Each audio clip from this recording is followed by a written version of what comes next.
Now, the nice thing is if you ever forget these equations up here on the exam, you can always do the total differentials if you know the Maxwell relations and just figure it out.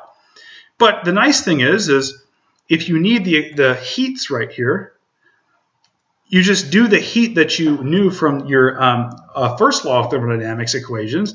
Then because for entropy, just divide by T, then you just divide all of these by T, and now you have the entropy for a given type of system, whether it's isothermal, isochoric, or isobaric.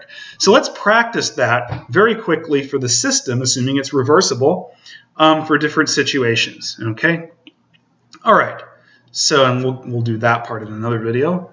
All right, so I want to find, let's calculate delta S for, let's say, an isochoric. For an isochoric, let's say, heating from, let's just say, T1 to T2.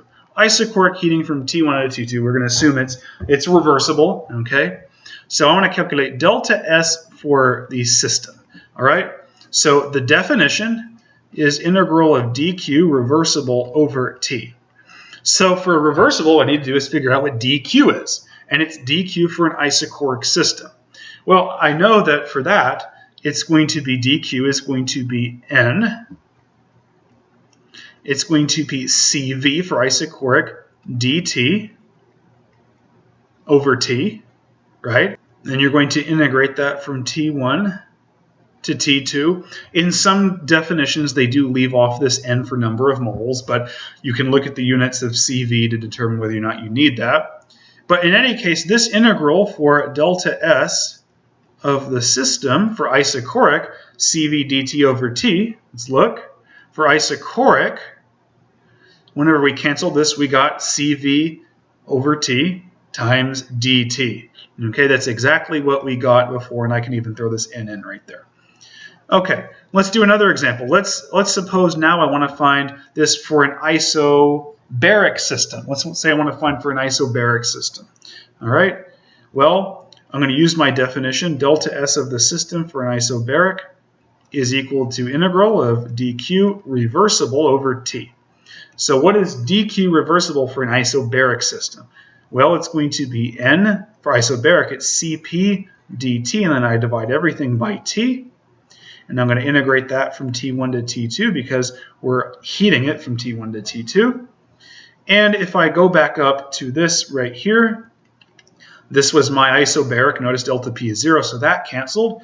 And I'm left with Ncp over T dt. It's exactly what I get if I choose to do this method by finding dq, reversible, divided by T, and integrating. Okay, so you get exactly the same thing. All right, and if it's isothermal, you can use either one of the methods, either one of the forms. You can use the top one or the bottom one, but either way, you'll get the same thing. And if you just remember also that for isothermal systems, the entropy, or at least the heat, is going to be given by nRT over V dV. Okay, so if I'm looking for an isothermal system, so delta T is 0, I want to find, when we expand from V1 to V2, find the entropy. Well, I know that entropy for the system is given by integral of dq for a reversible process from over T. So what is dq reversible? dq reversible, we said, was nRT over V, okay, dV.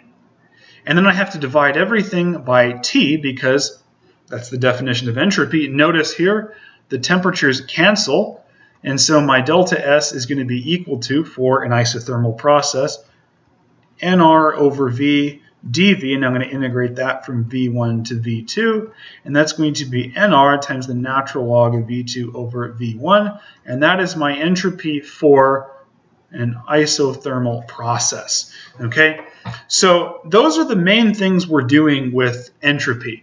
We have isothermal processes, we have isochoric processes, and we also have isobaric processes.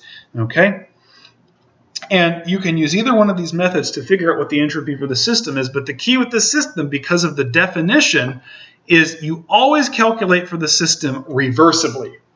The only time you're ever doing irreversible calculations is for an irreversible process for the surroundings. Even for an irreversible process for the system, you're still doing a reversible calculation there. All right.